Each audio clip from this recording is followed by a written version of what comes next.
Hola, ¿qué tal amigos? Nos encontramos en esta oportunidad con el doctor Luis Villalba Soria.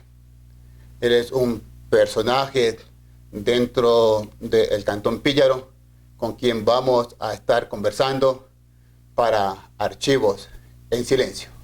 Doctor, muy buenas tardes. Bienvenido a Archivos en Silencio. Digamos, ¿quién es Luis Villalba Soria? ¿Dónde nació? Bueno, Luis Villalba Soria es un ser humano que viene de una generación de campesinos, una persona humilde. Nazco en Píllaro en diciembre de 1946. Mi infancia pues lo desarrollé aquí en mi lugar natal, especialmente con mi abuelo. Mi madre nació en San Miguelito y mi abuelo Víctor Soria pues era el que manejaba el melodio, que tocaba el melodio en la iglesia de la parroquia San Miguelito. Y a mí me encantaba ir con él a los momentos religiosos, donde que pues tenía ideas de lo que realmente él significaba. Tenía una muy buena relación con mi abuelo, igual con mis padres.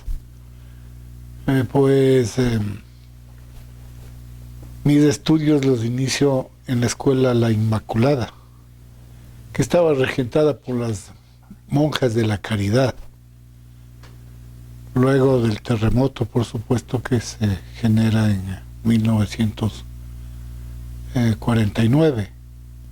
Ahí tuve la posibilidad de cursar el jardín de infantes, que era lo normal anteriormente, pero después hubo un pequeño inconveniente de que ya no querían tener varones en esa escuela, sino iban a dedicarle exclusivamente a niñas y a jóvenes, a mujeres.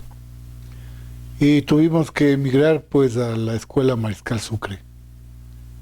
Pues en la escuela Mariscal Sucre pues terminé mi educación primaria, con ciertos inconvenientes, por supuesto, porque el medio mismo era bastante complejo. Yo estaba mucho más cercano al campo con mi padre y no estaba muy afín a la educación. Pero pues se superaron los problemas. Luego fui a parar en la escuela, en el Colegio Nacional Jorge Álvarez. Y antes de pasar al colegio, ¿cómo era la escuela en ese entonces? Bueno, la escuela era una construcción antigua, en donde que hoy es la Policía Nacional, frente al parque. Ya. Ahí había sido las oficinas del municipio de Píllaro. Luego del terremoto se habían constituido ahí. Y luego de que el municipio salió de ese lugar a instalarse en el lugar que hoy se encuentra, pues se entregó eso para la escuela Mariscal Sucre. En esa escuela Mariscal Sucre pues tuvimos la oportunidad de conocer a personas muy interesantes, que en ese tiempo pues hacían de la educación más un acto cívico que un ejercicio profesional, por la pobreza misma del momento. Como digo, ahí tuve la oportunidad de ser alumno de valiosos personajes. Entre ellos había Antonio Carrillo, cuyo monumento se encuentra hoy en la avenida Rumiñahui, frente al Colegio Jorge Álvarez. Conocí al profesor Jorge López, a Reinerio Cáceres, al señor Carranza, es decir, personas muy buenas y queridas. Luego de eso pues pasamos al Colegio Jorge Álvarez, y antes de esto pues yo quisiera señalar un asunto importante que debe conocer Píllaro y que se han olvidado, porque no ha habido quien haga historia de este cantón. Sucedió una cosa muy grave aquí en el cantón después del terremoto. Pues luego del terremoto yo tendría unos 2 años y medio de vida aproximadamente. Pero luego del terremoto la municipalidad de Píllaro construyó unas casetas donde que hoy es la actual edificación del municipio. Unas casetas de madera con zinc. Y habían bibliotecas donde nosotros íbamos a investigar, tan pequeños, pero íbamos a leer cuentos y cuantas cosas que habían ahí. Y ahí funcionaba toda la estructura municipal. Pero vinieron gente desadaptada, vinculada con el propio municipio, que lo incendiaron. Esa fue una de las peores tragedias que tuvo Píllaro, porque incendiaron todos sus archivos y quedó en soletas. Destruyeron todo para ocultar corrupción, porque eso se generó de los propios funcionarios municipales de aquel tiempo. Es decir, luego del terremoto esto fue una de las situaciones más críticas que asoló a la municipalidad y por ende a la historia de Píllaro. No recuerdo mayormente del terremoto, lo que sí recuerdo posterior es de que vino una famosa junta de reconstrucción y esa famosa junta de reconstrucción, en lugar de reconstruir los tesoros arquitectónicos que había aquí en Píllaro, lo destruyeron a punta de dinamita. Teníamos uno de los palacios municipales más bonitos. No, yo no recuerdo precisamente. Lo que tengo recuerdo es más de la iglesia, porque como éramos niños nos asustábamos de los dinamitazos que se daban para destruir la iglesia, para destruir el palacio. El palacio municipal tenía una estructura más o menos como la gobernación de la provincia del Tungurahua. Sí, viste en unas fotos antiguas. Cosas bellísimas, igual el hospital que funcionaba donde que hoy funciona la escuela Isabela Católica. Asimismo era una construcción de piedra hermosísimo, pero arrasaron con todo, lastimosamente. No reconstruyeron, sino destruyeron. Y ese era el objetivo, creo que inclusive de destruir toda la población, que los recuerdos, mejor dicho, coloniales que existían de Píllaro. Pero pues así avanzó Píllaro, con reveses, con grandes reveses, como le cuento estos dos del terremoto, y el incendio de las instalaciones. Fue uno de los golpes más duros que sufrió ese tiempo la generación. Cuando se dio el incendio, pues tengo la idea que parece, estuve ya por 6º grado, algo así, no recuerdo muy claramente. Y ahí se encarceló a todos los personajes de Píllaro. Se culpaba a los más inocentes, únicamente porque tenían a lo mejor algún asunto político o alguna vinculación social. Metieron a la cárcel a los que no debían. Espantaron a la juventud, porque todos los jóvenes que por lo general salían a dar serenatas, y justo en ese grupo habían estado 2 hermanos míos, Jorge y Carlos Villalba Soria. Uno de mis hermanos estudiaba en Quito y tuvo que fugar. Y a mi otro hermano Carlos lo encarcelaron junto a mi padre. O sea, fue una persecución total, tratando de ocultar, porque de las propias manos de la administración municipal se generó este incendio. Pero al fin se aclaró, sancionaron a 1 o 2, no se sancionó a todos, pero realmente esa es la historia que se pasó en parte de la niñez. Luego viene la etapa de juventud en el Colegio Nacional Jorge Álvarez. Muy interesante, porque ahí conocí a muchos personajes. Le cuento que desde los primeros años en el colegio yo escribía teatro. Me gustaban mucho las actuaciones en las obras de teatro, en los dramas especialmente. ¿Y el teatro dónde funcionaba? ¿El municipio o el teatro obrero? Le explico cómo funcionaba esta situación. Especialmente en el colegio yo comencé a hacer teatro. Habían profesores importantes que conocían de este arte, por ejemplo, Polibio Mayorga, uno de los artistas, no sé qué pasó de él, no lo he vuelto a ver. Él incentivaba estas actividades artísticas y ahí comencé a escribir, inclusive escribí obras de teatro tan joven, claro que no obras excelentes, pero importantes para mí. Comencé a escribir poesía más o menos en cuarto curso de colegio, y tengo una anécdota de el profesor de literatura que una vez, Héctor Santamaría, que una vez nos tomaba un examen sobre redacción y pidió a todos que escribiéramos una poesía, o mejor dicho, una redacción. Y como yo sabía escribir poesía, yo escribí en versos esta prueba, o sea, este examen. Y al retornar el examen me encuentro que me puso 0 en el examen, y le reclamé que por qué me ponía 0. Y me dijo que porque había copiado. Le dije que no había copiado, que me indique el libro del cual había copiado o cuál es el autor de la poesía que me manifestaba que había copiado. Al final, bueno, creo que me puso de los 20, me puso 10 puntos y me dejó ahí. Pero al final entendió de que yo estaba en capacidad de hacerlo. Ya las disculpas fueron muy tardías.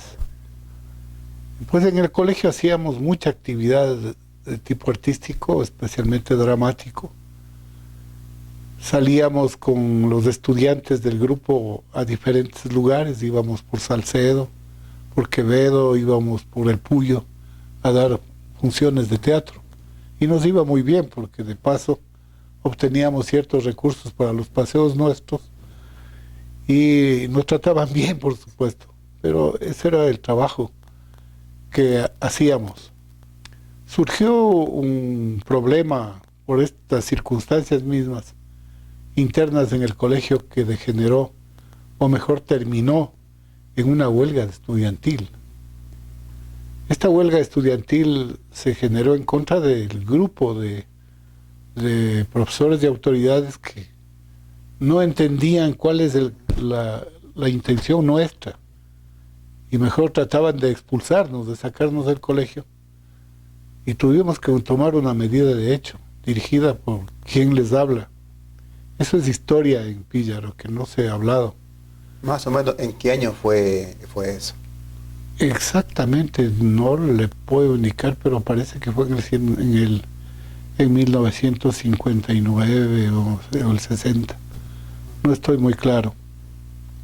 Pero ahí se logró que las autoridades del Ministerio de Educación y las a nivel nacional y de la provincia del Tungurahua vinieran al colegio y realmente se informaran de la verdadera situación por las que estaba atravesando el colegio, y nos dieron la razón.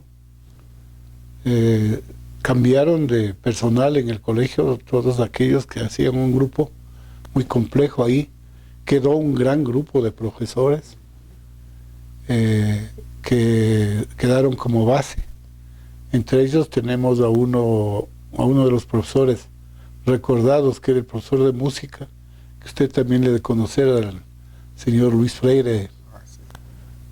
Era profesor del colegio. Pues en fin, esas son las historias que pasaron en el colegio.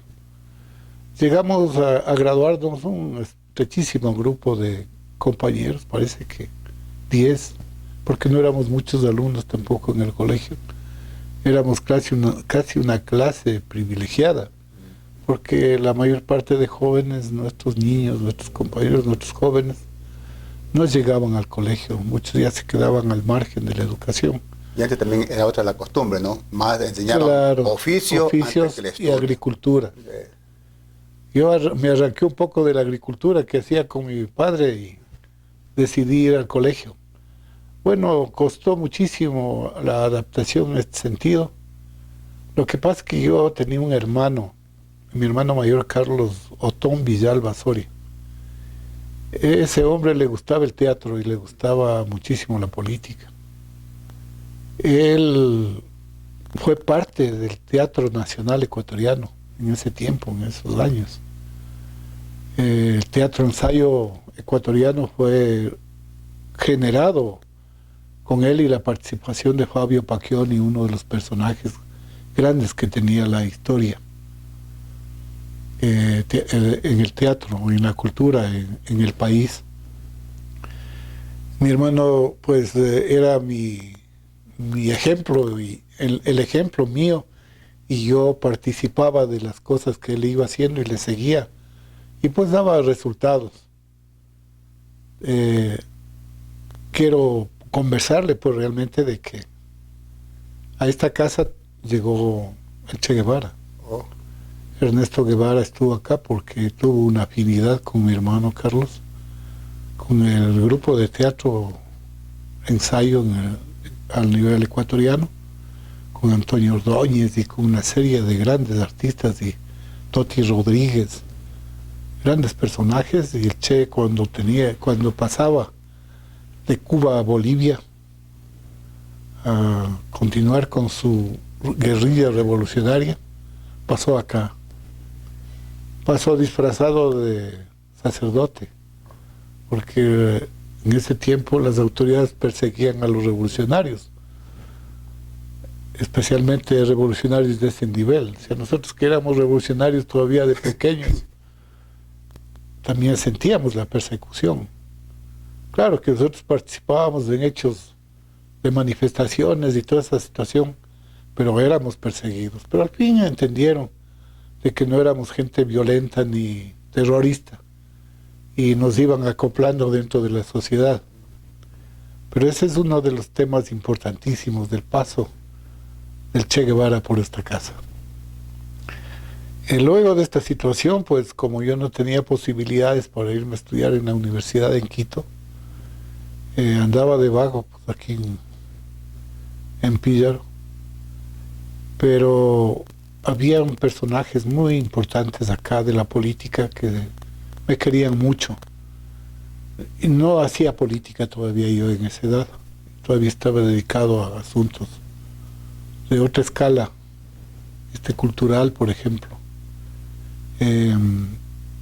Entonces, habían amigos de ese nivel cultural y educativo. Por ejemplo, don Genaro Roballo, don Milton Vasco, que llegaron a ser, pues en el caso de don Milton Vasco, llegó a ser presidente del Consejo Municipal de Píllaro. Hubo el señor Nelson Álvarez, que también llegó a ser presidente del Consejo Municipal de Píllaro. Además, don Nelson Álvarez era mi profesor de matemáticas en el colegio y me conocía. Y viéndome en la desocupación, pues me llamaron a ser secretario del Consejo Municipal. Wow. Apenas tenía unos 18, 19 años yo. Y ya pasé a ser secretario del Consejo Municipal en la administración del señor Milton Vasco. En la administración del señor Nelson Álvarez me nombró profesor de la escuela de Tacinteo, de Caserío Tacinteo. Y pues realicé mis actividades como ya era bachiller. Y ser bachiller pues parecía que éramos unos profesionales. En ese entonces era un nivel superior. Eduqué a una buena generación de muchachos que todavía me recuerdan. A veces los encuentro a ellos, conversamos las inquietudes que teníamos, como dábamos clases en un establo que era para caballos. Oh. Y como era tan frío, hacíamos fogatas dentro del aula para poder calentarnos. Pero así salimos con un gran grupo de jóvenes que ahora algunos han estudiado, algunos son artesanos, profesionales, que me da gusto encontrarlos. Todos con una conducta lineal, recta, bien formados y muy respetuosos, gente muy valiosa que salimos precisamente formando en Tacinteo. Se quedó la escuela ahí Luego fueron otros profesores porque yo ya salí de ese trabajo. Me trasladé a la ciudad de Quito a tratar de buscar cómo educarme en la universidad. Pude lograr de que mi tío Eloy Soria, que era un sacerdote muy reconocido a nivel nacional, era secretario de la curia a nivel nacional y era el gerente de la editorial Vida Católica. Y ahí me nombró regente, no se llamaba gerente, sino regente de la editorial. Ahí tuve la oportunidad de conocer las artes gráficas. Hice algunos trabajos, pero la situación económica era bastante crítica y se cerró la editorial. A partir de que se cierra la editorial en plena dictadura, me recuerdo de Rodríguez Lara, habían algunos jóvenes pillareños que habían logrado ubicarse dentro de la función pública, entre ellos el licenciado Tito Gómez, hoy parece que es doctor en administración y en jurisprudencia igual. Él me lleva a trabajar en el Instituto Ecuatoriano de Recursos Hidráulicos, en ese tiempo el INERI. Me lleva pues a funciones propias porque yo recién salía como bachiller a la agencia de aguas de Quito. Luego me pasó a trabajar como jefe de importaciones del instituto a nivel nacional. Allá me vinculé con gente de arriba y les pedí pues al director especialmente del instituto, que era un coronel Jiménez, en plena dictadura, de que me ayudara para ir a estudiar, y pues me dio permiso para que me fuera a estudiar. Este coronel Jiménez era de Salcedo, pero él era el director ejecutivo del INERI. Entonces me fui a estudiar, y con la anécdota de que en la Universidad Central era altamente revolucionaria y las manifestaciones eran contra la dictadura. Eso más. Y yo era empleado de la dictadura. Sin embargo, salía a las manifestaciones. Y en una de las manifestaciones me encuentra mi jefe, un coronel que era jefe administrativo al que dependía yo. Le digo que me disculpara porque soy estudiante universitario. Y me decía, no, siga nomás, no si es un problema. Me querían bastante. Luego de eso, pues, se dio ya el cambio de la dictadura al régimen democrático. Con Jaime Roldós. Con Jaime Roldós. Y llega a ser director del instituto el ingeniero Bucarán. ¿Cuál de ellos? ¿Averroes o...? No era el Averroes, era... ¿Asad Bucarán? No recuerdo exactamente el nombre del ingeniero Bucarán, pero él pasa a ser... Jacobo Bucarán. Y lo que pasa es que comenzó a barrer a todos los empleados que eran de la dictadura. Y nos comenzó a sacar y a los que no nos pudo sacar nos mandaba a otros sectores, fuera del lugar de residencia. A mí me mandaron a la Tacunga, pues por supuesto estaba más cerca a Píllaro y a Quito, pero me mandó a la agencia de aguas de la Tacunga. Estando en la agencia de aguas logré ya graduarme de abogado. Me graduó de abogado y vengo acá a Píllaro. Antes mismo de graduarme yo ya había renunciado ahí en la Tacunga porque era había persecución a los empleados que éramos de la dictadura y muchas veces no entendían lo que pensábamos nosotros. A lo mejor eran más revolucionarios que ellos. Pero fue así, nos sacaron de ahí y yo me aventuré antes de graduarme, ya egresé de la Facultad de Jurisprudencia de la Universidad Central del Ecuador y me aventuré y vine a poner una oficina acá. Había el doctor Marcelo Roballo, que era abogado, y yo hacía mis trámites, especialmente en lo relacionado con asunto aguas, que era trámites legales, y él me regalaba las firmas. Al final me gradué, puse mi oficina en Ambato y mi oficina acá en Pilla. Entonces, así se iba dando las circunstancias. Al comienzo mismo de trabajar en Quito, pues cuando yo estuve acá todavía, contraje a matrimonio con mi esposa Cecilia Miranda. ¿Y cómo le conocí? Aquí en Pilla lo mismo. Y le cuento que le conocí en el teatro. A ella también le gustaban las obras esas de teatro y ahí nos conocimos. Hicimos un grupo humano muy lindísimo. Entre ellos estaba Hugo López, y usted a lo mejor le conoce a Hugo López. Marcelo Roballo también era gente de teatro. Había muchísima gente que gustaba del arte dramático y de la música. En ese tiempo la música teníamos a los hermanos Sánchez Borja, teníamos a los hermanos Dueñas, Nelson Dueñas. Músico también. También Francisco Dueñas, Heriberto Dueñas, que hasta ahora vive, creo que tiene 103 años ya de edad. Él en cambio escribía poesía bastante.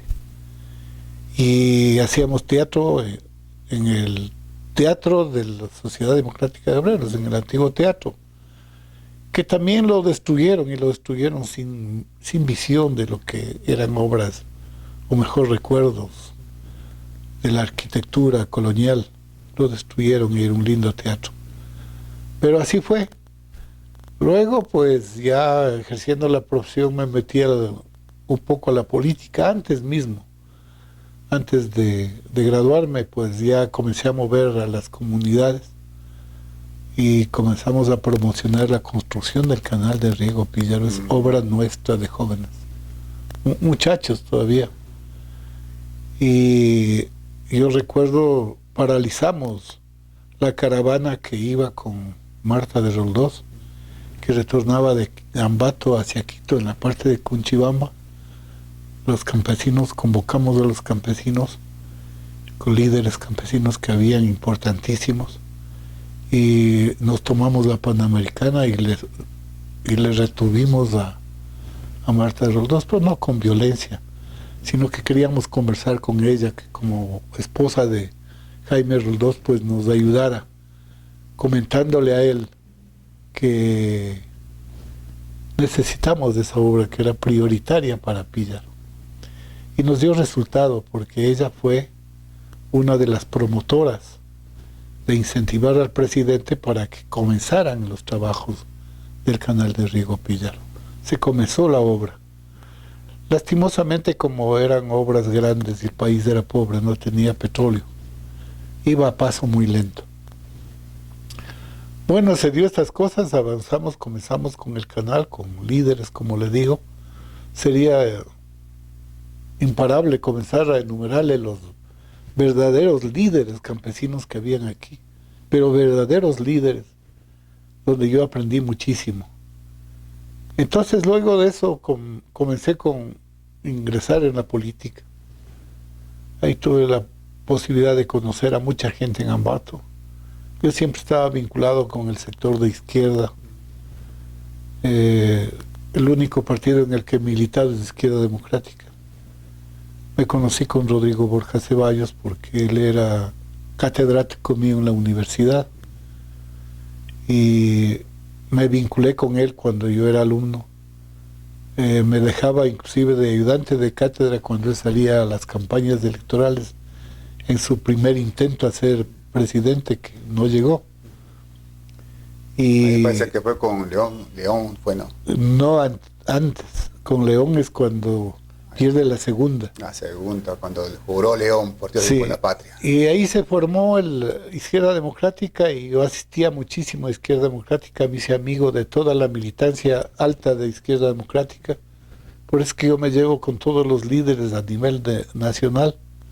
Fui parte del Consejo Ejecutivo Nacional de Izquierda Democrática. me designaron director nacional de Izquierda Democrática, pero hubo inconvenientes porque yo venía de una fuerza política pequeña y se cambió ese momento la designación, pero quedé en el Consejo Ejecutivo Nacional. Yo acepté porque sabía que realmente para eso se necesitaba un nivel de otra naturaleza, estar asentado en Quito, tener conocimiento nacional. Yo todavía no tenía esos vínculos y había que ser honesto con uno mismo. Eso fue, me acuerdo, en el Oro, cuando se me designó, no director nacional, sino subdirector nacional. Entonces, así se dio el asunto político. Comienza la campaña electoral acá en Tungurahua, o sea, la organización del partido, y se conforma acá una célula del partido y comenzamos a hacer campaña electoral y me lanzan la primera vez que yo fui candidato a concejal, porque antes se nombraban primero concejales, no se nombraba alcalde, y del grupo de concejales se nombraba el presidente del consejo, o sea, elegir consejo al presidente, o sea, al que hoy es alcalde. Yo entré con una mayoría de los 7 concejales que en ese tiempo, entré con 4 concejales. Y de paso, pues me ayudó el licenciado Aro,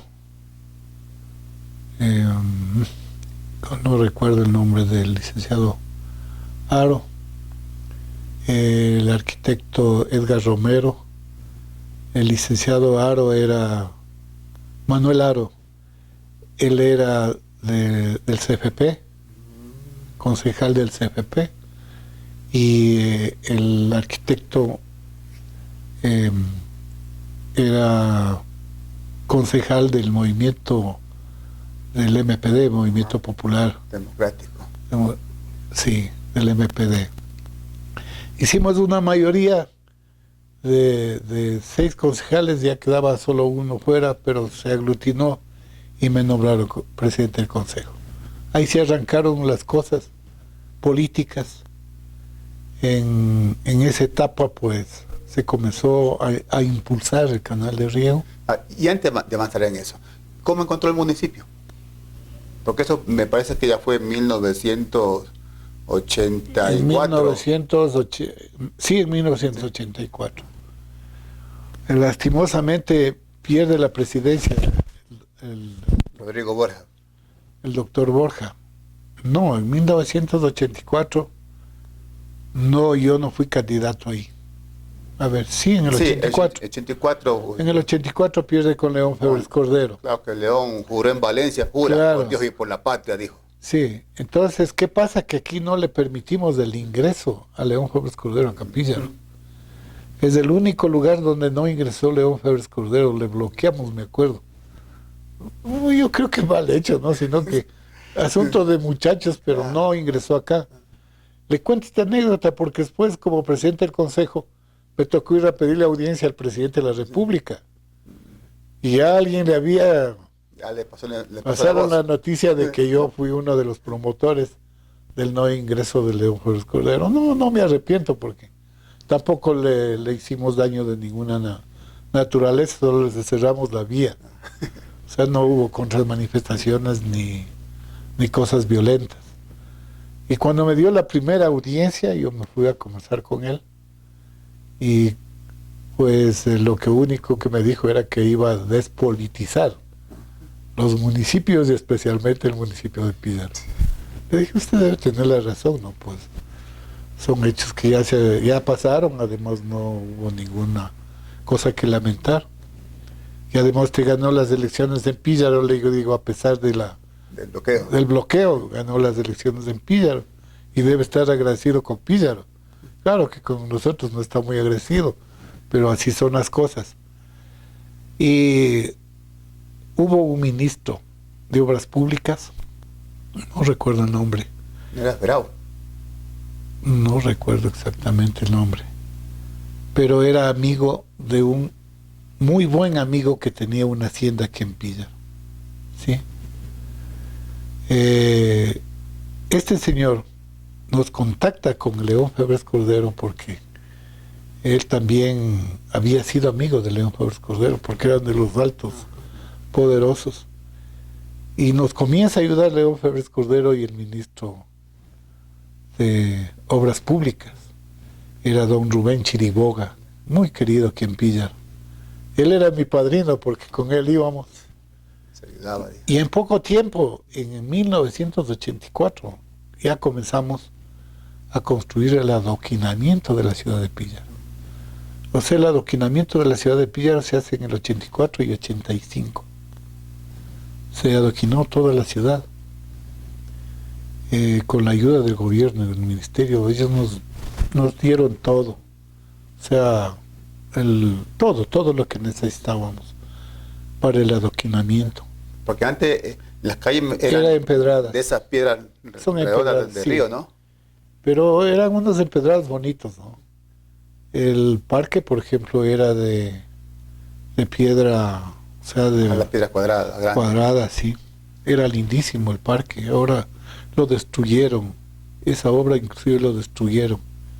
Y lo destruyeron recientemente y eso es lo que más me duele. Yo presenté un recurso de protección en el juzgado que me negaron contra el alcalde de ese tiempo que no quisiera ni nombrarlo, para que no destruya todo el adoquín que había de piedra en el parque y las calles del contorno del parque. Lo levantaron, no sé a dónde fue a parar ese adoquín. Las aceras que era del parque era de puro adoquín, bellísimo. Lo mismo la parte de la iglesia, todo lo destruyeron.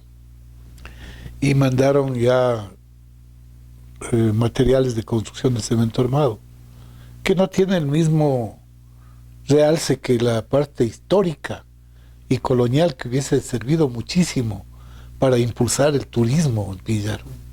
Pero así son las formas de pensar de cada uno. Ellos tendrán el asunto, el por qué lo hicieron, pero eso es imperdonable realmente. Entonces luego de esto pues se logró de que se impulsara el canal de riego. Se avanzaba a sí mismo poco a poco, no en grandes escalas. Ahí hubo el ingeniero Aníbal Nieto también, que fue ministro, no ministro sino director de deportes a nivel nacional. Con él construimos el estadio.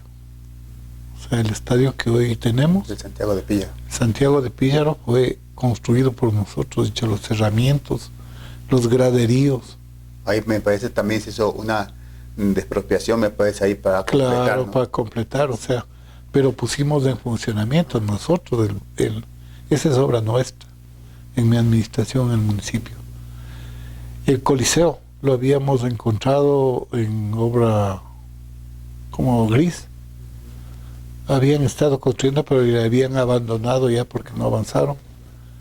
Con la ayuda de Guido Palacios, me acuerdo que era prefecto, lastimosamente ya falleció, se terminó el Coliseo, se entregó el Coliseo terminado, que era una gran obra de ese momento, el estadio del Coliseo, y muchas obras más que se comenzó a hacer en Pillar, que lastimosamente el tiempo no nos permitió, porque, o sea, en Pillar lo que querían es que me reeligiera como concejal para luego volver a ser presidente. Pero no, la cosa era bastante compleja. Y habían otras oportunidades ya en 1988. O sea, porque usted, en el 87 usted deja y pasa a ser... En el 87 pasa a ser Marcelo Torres. Sí, Torres, sí. Lo que pasa es que yo era medio serio en mis cosas. Y él ayudó en la campaña muchísimo, Marcelo Torres, y habíamos convenido de que de la administración mía yo le iba a dar un año de administración. Claro, no se llegó al año, pero parece que fue en julio del 87, algo así, sí. U 88. 87 no, usted le deja para que él continúe, sí, que continúe. Y termina 88. Y a mí me lanzan de candidato a diputado por la provincia del Tungurahua. Salgo de la provincia de este asunto, de los 3 principales, pues fueron 2. Yo no llegué, pero era alterno de los 2. Lastimosamente no se cumplió esa etapa, esa alternabilidad. Y Borja había estado preocupado de que qué es lo que pasaba conmigo, que no aparecía en nada. Y un día me llama, ya en el gobierno de Borja, en el 88. Claro, en el 88. Me llama Borja y me dice, ¿qué es de tu vida? Me dice. Le digo, aquí, doctor Borja, ¿cómo también consiguió mi teléfono? ¿Qué andas haciendo? Le digo, nada, pues le digo, porque a mí no me toma en cuenta para nada. Dice, pero ¿qué es lo que pasa? Ah, claro, primero me habían propuesto ser presidente del Tribunal de Menores, pero yo no había luchado tanto para llegar a ser presidente del Tribunal de Menores. No porque no quería servir en ese campo. Era una gran parte también que me daban posibilidades. Pero yo no quería ese campo, sino quería ejercer la profesión. Porque eso es lo que me ha gustado a mí, no meterme en la parte administrativa. Porque yo lo hubiese hecho, inclusive en la función judicial, yo nunca participé en esto. Y me llama Borja y me dice, ¿qué te pasa? Le digo, estoy así, pues no, aquí trabajando, estoy ejerciendo mi profesión. Y le dice a Gonzalo Callejas, que era el gobernador de la provincia en ese tiempo, en 1990, sí, en 1990, era el gobernador de la provincia, y él ha estado ya yendo a renunciar de la gobernación de la provincia, y le llama al doctor Borja y le dice que me nombre jefe político del Cantón Ambato. Yo que no tenía nada. Claro que en Ambato estaban mis amigos y yo ya había hecho mi vida en Ambato. Y le dice que me encargue que me nombre jefe político del Cantón Ambato, y como él salía de la gobernación, que me encargue la gobernación a mí. Entonces tuve como unos 2 meses de jefe político, y llegaron a saber aquí en Píllaro, especialmente en mi casa, me botaron insultando, que para eso había trabajado tanto en la política, y cómo vas a ser jefe político de Ambato, preferible debías de ser jefe político de tu tierra, en esos términos. Pero la intención era otra, era encargarme la jefatura, o sea, nombrarme jefe político, y a la salida de Gonzalo, pues encargarme la gobernación de la provincia. Me encargaron la gobernación de la provincia. No tuve dificultades en Ambato, a pesar de ser de Píllaro, porque antes era un regionalismo especial, pues, y las condiciones eran diferentes. Pero lo bueno es que yo ya tenía mis amistades allá y me ayudaron alguna gente ahí. Me nombraron, tuve resistencia de Isa Obando, Nicolás Isa. No, Nicolás Isa. Como era el ministro Verduga, César Verduga. Tuve resistencia, no quería extender el nombramiento, él era el ministro de gobierno. Y un día le llamo al doctor Borja, le digo, doctor Borja, ¿cómo va a ser posible que yo permanezca de gobernador encargado? Yo no puedo hacer absolutamente nada. ¿Y qué te pasa? ¿Por qué? Él tampoco ha sabido que me tenían en esas condiciones, o sea, querían bloquearme. Pero era un grupo político que no coordinaba conmigo, era un grupo de alzada. Entonces yo le conté todo el problema, inclusive que me había retirado el vehículo de la gobernación y que me estaba boicoteando todo. Me llamó un día, ¿te vienes en este momento? Y me fui y le llamó al ministro. ¿Qué te pasa? ¿Qué estás jugando con Luis Villalba? No, dice, sino que no había posibilidades. ¿Cómo que no ha habido posibilidades?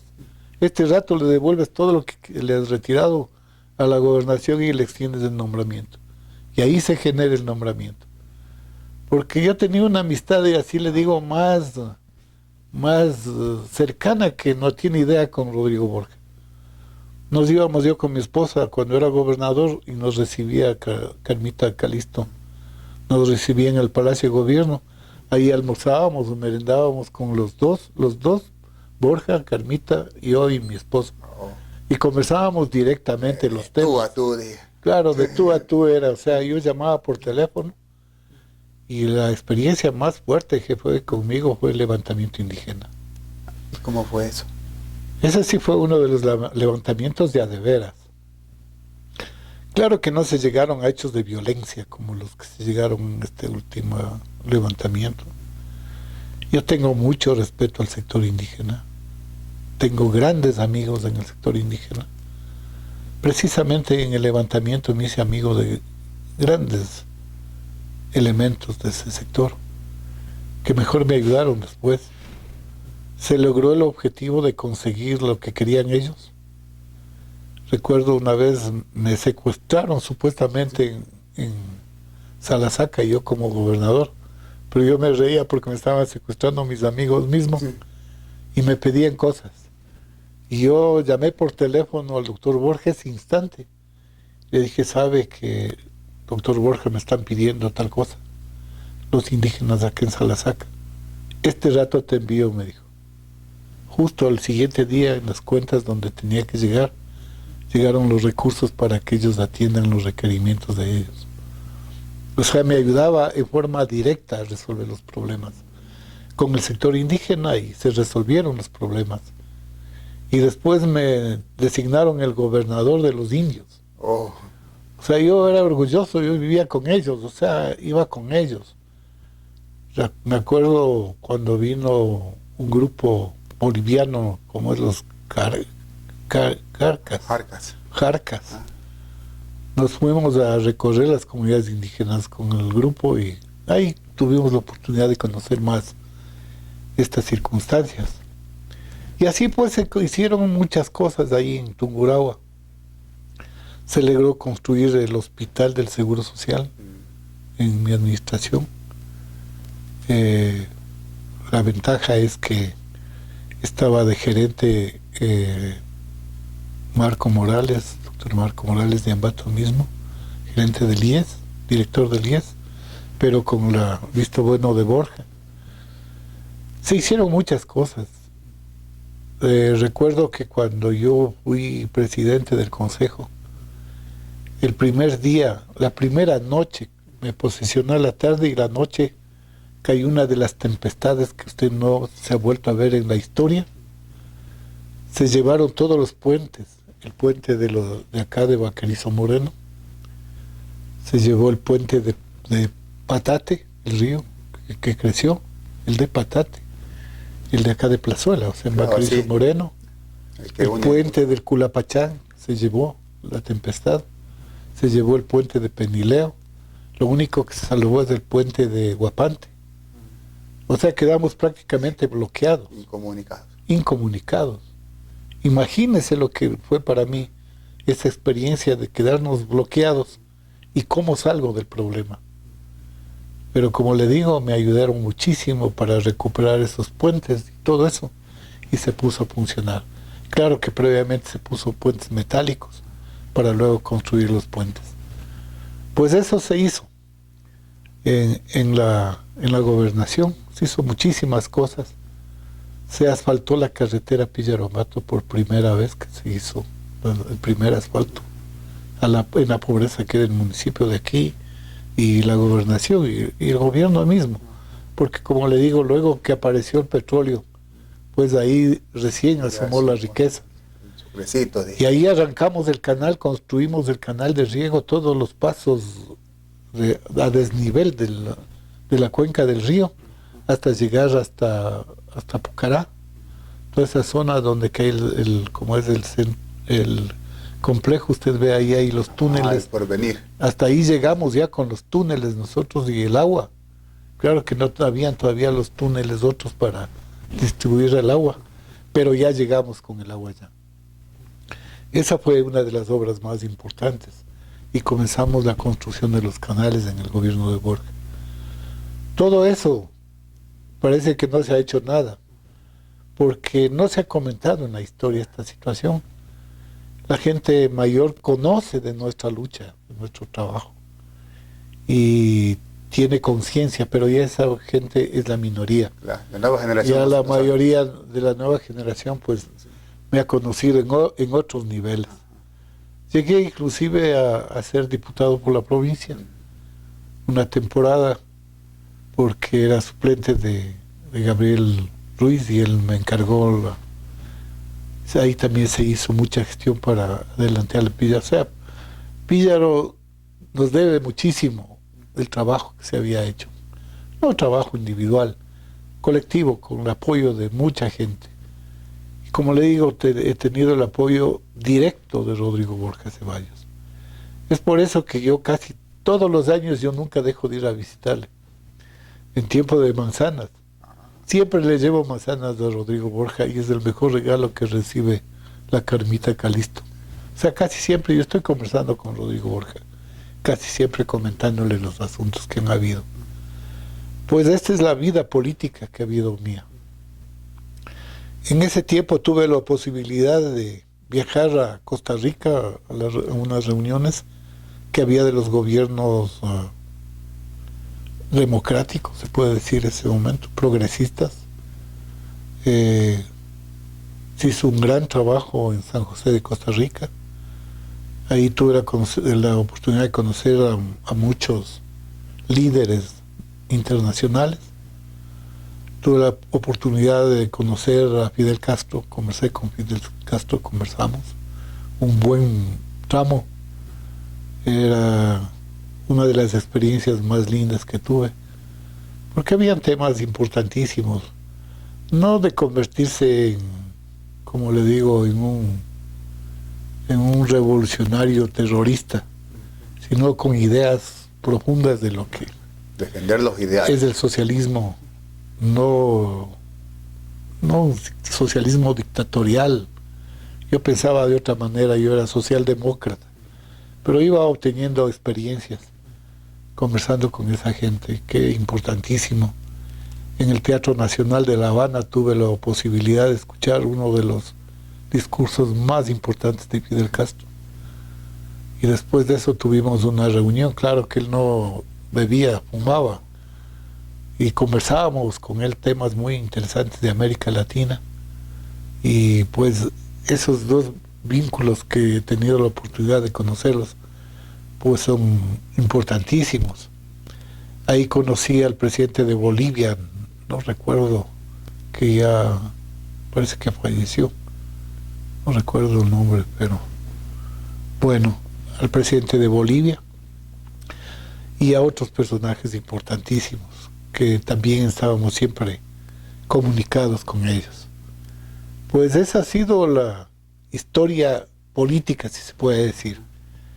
En el asunto universitario, pues yo me vinculé en la universidad con mis compañeros, amigos de Ambato, me llevaron a la universidad, era secretario general yo de la Universidad Técnica de Ambato, como unos 14 años, con Julio Saltos, el doctor Julio Saltos era uno de los primeros rectores de la universidad y trabajé con dos periodos con él, con Víctor Hugo Jaramillo igual, y secretario general procurador de la universidad. Luego pasé a la Facultad de Jurisprudencia cuando se formó como director de la Escuela de Derecho. Y ahí pasé como catedrático, me retiré también de esa situación. Hace unos cuantos años ya me jubilé de eso. Pero ahí tuve la oportunidad de hacer grandes cosas, por ejemplo, viajar a España a realizar estudios en la Universidad Complutense de Madrid. Ahí logré obtener un diplomado. Pude a realizar estudios en la Universidad de la Empresa en Buenos Aires, Argentina. En fin, se han movido algunas cosas, se han traído grandes experiencias y más que todo tuve la oportunidad de escribir varias obras. Escribí sobre oratoria forense, sobre derecho laboral y 2 libros de poesía. Ya no avancé a editar más, tengo un montón de libros por editar, pero no me he acercado esta temporada a la universidad. Voy a ver si esta última temporada, si Dios permite, pues, salir a recorrer Píllaro. Quiero ver si se estructura un libro de la historia de Píllaro, con todo lo que ha pasado y todo lo que ha habido, todo lo que se vive hoy y el futuro. porque hay que rescatar muchos personajes de Píllaro que son ignorados. Son ignorados porque nadie les ha tomado en cuenta y que hay que rescatar esos nombres. Hay que hablar de los Mantilla, por ejemplo. Yo no tengo vinculación con el poder económico de ellos, pero han sido personajes importantes. Son pillareños. Son pillareños que tienen que ser reconocidos por la historia. Hay muchos otros personajes que hay que reconocerlos también. Por ejemplo, había otro sacerdote que era mi tío, era Héctor Soria Sánchez, que fue el arzobispo encargado de la Catedral Metropolitana de Quito. Él manejó también ya falleció, por supuesto. Y no solamente ellos, sino muchísimos personajes. En el arte, por ejemplo, hablar realmente de Carlos Contreras, de Heriberto Dueñas, hablar de esos artistas que han pasado y muchos que han hecho cultura, no aquí en Píllaro, sino fuera de Píllaro. Y los personajes que han venido acá, por ejemplo, Eloy Alfaro ha estado muchas veces aquí en Píllaro, ha tenido vinculación con gente liberal de esos tiempos que aportaron en la revolución. Ahí se puede comenzar a hablar, por ejemplo, de nuestras heroínas, de Gertrudis Esparza, de Manuela Robalino, de otras más, que estaban vinculadas con la revolución liberal y que realmente no se habla mayor cosa de ellas. Hablar de personajes de aquí de Píllaro, de mujeres valiosas. Yo hice una propuesta a la administración municipal anterior de que ya no se ponga solo nombres de hombres en las calles de Píllaro, sino que se pongan nombres de mujeres. Se reconozca también la equidad de género. ¿Dónde están nuestras 3 heroínas de Píllaro? ¿Dónde están los nombres de ellas? ¿Dónde está de Gertrudis Esparza, por ejemplo? No hay un nombre de una calle aquí. Aquí hay, por ejemplo, calle Goríbar, no sabemos quién es el Goríbar. Y también será. Hay de personas que realmente no deberían estar sus nombres en las calles. Que hay que hacer un estudio real de la importancia del personaje. Por ejemplo, aquí habían personas muy importantes, mujeres muy importantes. Hablemos de Lida Álvarez, por ejemplo, y que no se le ha reconocido hasta ahora. Una maestra muy importante que ha movido la estructura social muchísimo. Y así, personajes que debemos rescatarlos, especialmente a las mujeres, porque no les hemos dado valor a ellas, no se ha logrado tener líderes. Hay líderes campesinas, por ejemplo, hablamos de una campesina, Rosa Carrillo, que era una de las que movía las masas para conseguir el canal de riego Píllaro, que dirigía a la gente campesina, no con levantamientos, sino con dirección a dónde tenían que ir. Habían muchos personajes que tienen que ser rescatados, como le digo, y especialmente darle el valor a esas mujeres. Ojalá algún rato alguna de las calles de Píllaro lleve el nombre de estos personajes. Eso sería un recuerdo y dejar impregnada en la historia lo que han sido nuestras mujeres. Pero para eso, lo que yo quiero indicar es de que yo tengo planificado un trabajo literario en el sentido de buscar toda la historia de esos grandes fenómenos humanos que han habido acá, para que en base de ese documento se comience a reordenar la ciudad y dar los nombres que realmente se necesitan a la ciudad. Pues esas son las cosas más importantes que han pasado. Las experiencias internas y externas que se han obtenido, el trabajo que se ha hecho, eso sí, soy claro, soy honesto y humilde. No necesito que se me rindan honores ni homenajes, pero se ha descuidado de aprovechar el trabajo que uno se tiene, no el personaje, sino el trabajo, porque el trabajo que uno se tiene se puede compartir con las instancias educativas, con los entes sociales, para dirección. Y esos aportes de esa lucha que se ha hecho permanente, que no quede en vano. No buscándose, como le digo, honores ni privilegios, sino que dentro de la honestidad y la humildad que caracteriza a las personas, se vaya reconociendo. Y no solo a mí, sino a cuántas personas que realmente a mí me da pena de que no se haya hecho justicia. Por ejemplo, aquí tenemos uno de los mejores artistas cantantes de Píllaro, que es Manuel Vargas. Conocer, señor Manuel Vargas, que vive en el barrio Cayate. Él es un hombre que deberíamos rendirle homenajes, porque fue uno de los mejores cantantes que teníamos de música nacional acá. Pero no hay nada.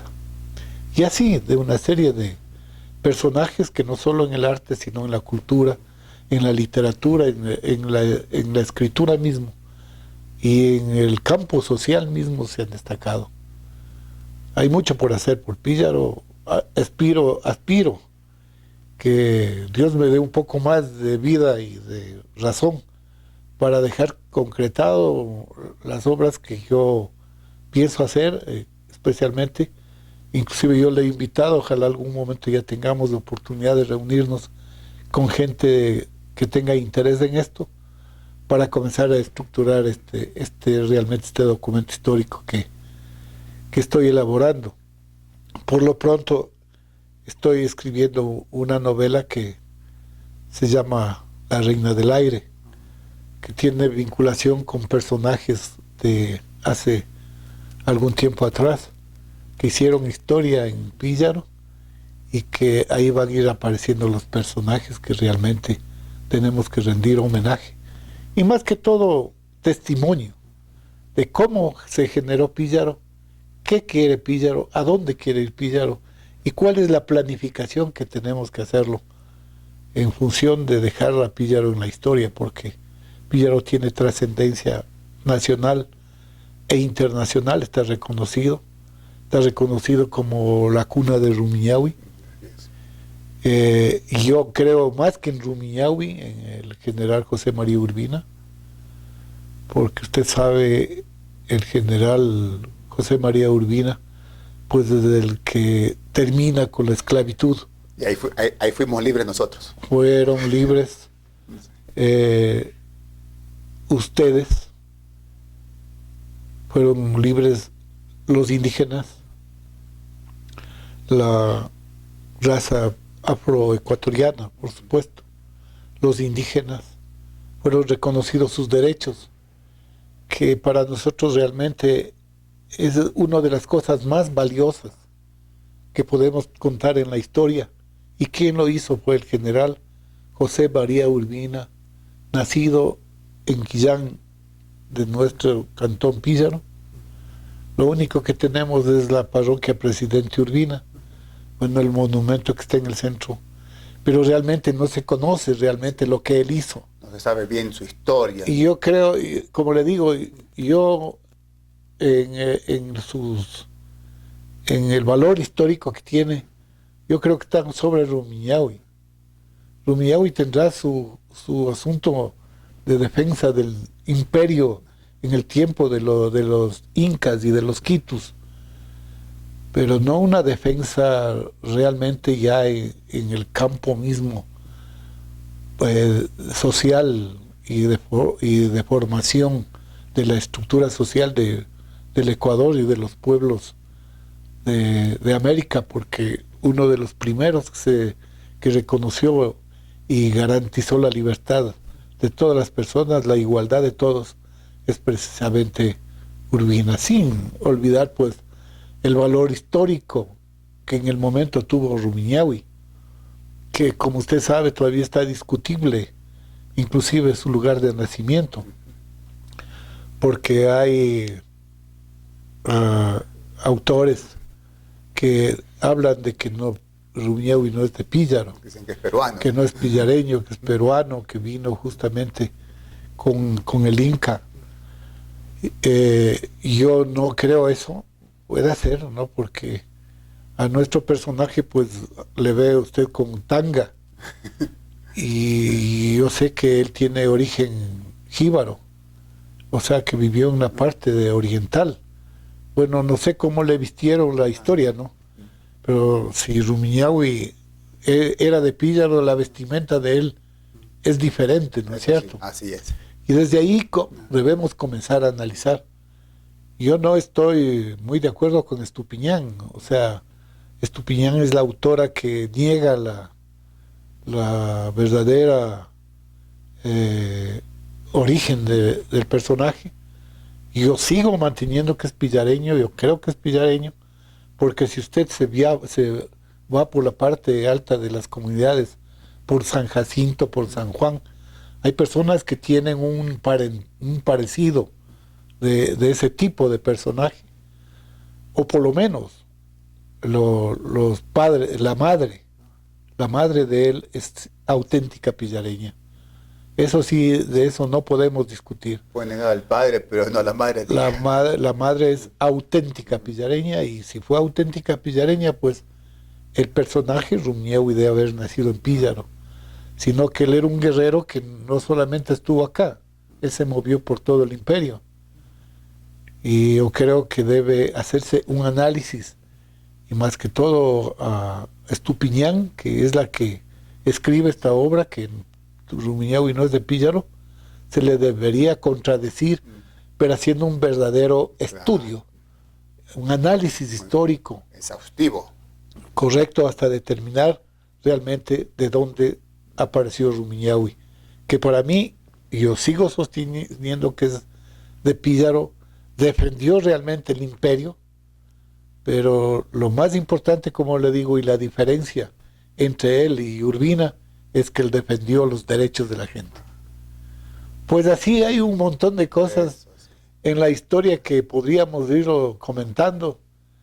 Valiosísima esta entrevista, y le agradezco muchísimo, señor Bernaza, por el interés que ha tenido. Faltaría tiempo para conversar de la serie de cosas, de aventuras y pasajes en mi vida. Ojalá pues le deje en la memoria de Píllaro alguna parte de las cosas más importantes hechas, para que ojalá se analice y se valore en el futuro, especialmente para las nuevas generaciones, porque ahí no teníamos el teléfono ni el Facebook para comunicarnos. Ahí nos comunicábamos a gritos de abrazos y muy cerca. La situación era más compleja. Yo recuerdo que cuando yo tenía todavía edad de estudiante, no teníamos ni energía eléctrica. Los deberes los hacíamos con velas, y muchas veces los cuadernos iban goteados de cera. O si ya tuvimos una planta eléctrica, nos daban horas solamente de energía eléctrica, y la mayor parte pasábamos a oscuras. Pero así vivíamos, así nos formamos, así llegamos a ser. Y pues avanzamos en la medida de nuestras posibilidades, siempre con el esfuerzo personal y con la ayuda de algunos entes que habían y que permitían que salgamos adelante. Ya le cuento, por ejemplo, de don Milton Vasco, cuando me rescató en el parque. Yo estaba con mis amigos y me llamó, me dijo: Lucho, venga acá. Y le saludé al señor Milton Vasco, yo recién terminado el colegio, y me dijo: Lucho, yo no quiero que esté usted así, yo quiero que sea un buen elemento. Vamos al municipio, le espero. Y yo pensé que me iba a dar alguna función pequeña, y me nombró secretario del municipio. Realmente para mí fue complejo, pero pude salir adelante. Y asimismo el señor Nelson Álvarez, por ahí tengo un cuadro con el oficio que me puso nombrándome profesor. Eso era para mí valiosísimo, y ahí me fui formando y generando inquietudes y sueños que muchos se han hecho realidad, otros se han quedado truncos, pero que todavía pienso que hay que hacerles realidad, porque mientras esté vivo hay que pensar en que no se han acabado las cosas todavía. Doctor, ¿y para usted qué es Píllaro? Bueno, Píllaro es mi tierra, pues, ¿no? Mi casa. Yo viví en Quito mucho tiempo. nunca pensé quedarme en Quito. Me trasladé con mi familia. Tengo 5 hijas en mi familia. Una se llama Hiroshima. Hiroshima Natalie. Hiroshima en homenaje al bombardeo más atroz de la humanidad. Natalie porque es el himno popular de la Revolución Rusa. O sea, tiene sentido. Luego tengo a Tania. Tania fue una de las guerrilleras en Cuba. Lucharon con el Che Guevara. Y en memoria de ella le puse pues Tania, mi segunda hija. La tercera es Yuliana Tuparina, que es idea de levantamiento en quichua. La cuarta es Etza Tarina, que es levantamiento del sol, o sea, es del sol. Cuando nace significa Etza Tarina. Y Lira de la Paz, que sí es la última. Ya un poco más paz, tranquilo. Llegó la paz. Pues así. Entonces, pues, yo me quedé en Píllaro definitivamente, no pienso irme. ¿Para qué no quiero irme? He salido a otras partes. He tenido viajes internacionales, sí, pero no he pensado dejar Píllaro. Ni pensar, por ejemplo, irme a Ambato, porque en Ambato es prácticamente mi tierra de actividad. Tengo muchísimos amigos, creo que más amigos que en Píllaro. Claro que aquí la tierra es muy, muy querida, pero en Ambato y en la provincia mismo tengo mucho asentamiento. En todos los cantones me quieren, me respetan. Yo también igual, porque yo he trabajado cuando he podido por todos los cantones. Hay muchos recuerdos, pero Píllaro no. En este lugar que nos encontramos en este momento, esta era la casa de mis padres. Al fallecimiento de mis padres, mis hermanos prefirieron dejarme la casa porque yo les pedí que me dejaran, porque yo quería quedarme aquí a vivir. Me aceptaron, me quedé y ahora estoy tratando de construir un nicho para quedarme en forma definitiva, porque no quiero irme de Píllaro, quiero quedarme aquí.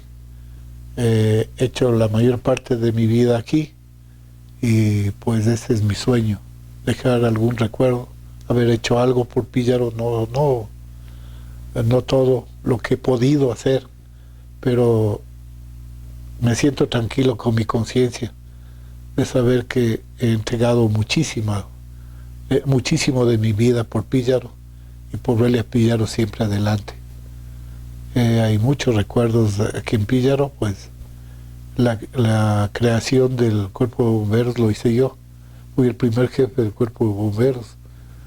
Esta vez recién de enterar de esto. Le formé a la institución. Hoy me siento feliz de que está estructurada. Se trajo por primera vez la central telefónica acá. Ese edificio que usted ve fue construido cuando yo era gobernador. Les obligué que me pusieran por lo menos eso acá. Y varias obras otras que se han hecho, que realmente deben quedar en la historia del cantón. Por ejemplo, dotar de alcantarillado a todas las parroquias del cantón. Fue obra nuestra. Agua potable y alcantarillado en toditas las parroquias. No había antes de alcantarillado.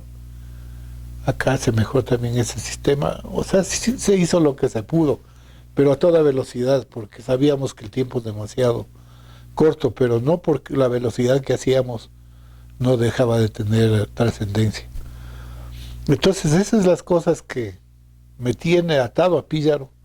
No me iré de Píllaro, como le digo, me quedaré, aunque sea no siendo deseado. Creo que no es el caso mío, porque para mi halago y para mi alegría, pues tengo mucha consideración en Píllaro. Me quieren mucho. Claro que hay sectores pequeños que no están de acuerdo con mi posición, como en todas las partes, especialmente por mis puntos de vista claros que han sido y no estar vinculados nunca en la corrupción. usted, donde quiera que usted averigüe, en las instituciones que usted vaya a ver, jamás podrán haber indicios siquiera de que Luis Villalba ha estado vinculado con algún acto de corrupción o negativo que venga a poner alguna mancha en mi trayectoria política, administrativa y educativa. En la universidad igual, pasé mucho tiempo en la universidad, fui presidente de la Asociación de Profesores de la Universidad Técnica de Ambato. Ahí se hizo un buen trabajo de unidad con el grupo de profesores, también querido, pues por donde hemos pasado, lo único que hemos hecho es servir a la comunidad, servir a la sociedad, y no servirse de ellos, sino sentirse satisfecho de haber servido a los demás. Bien, doctor. Amigos, hemos estado con el doctor Luis Villalba Soria, un ejemplo a seguir.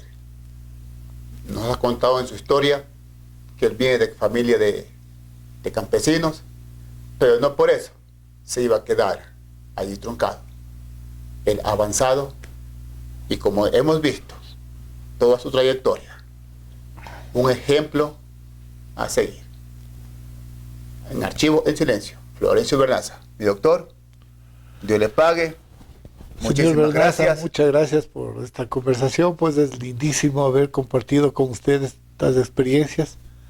Algún rato, como les decía, tendremos la oportunidad de compartir mayores, porque el tiempo no es tan amplio como para hacerle conocer las cosas que se han hecho, pero algún momento tendremos la oportunidad de compartir inclusive esa amistad que tenemos con toda la comunidad pillareña, porque quiero que me ayude usted a escribir la nueva monografía de Píllaro, una historia completa, no retazos, donde que no se vaya con mentiras, porque la historia no tiene que ser una mentira ni un invento, sino una realidad, y comenzar a hablar de todas nuestras cosas, pero basándonos en la realidad, en la verdad y en el testimonio de nuestra gente.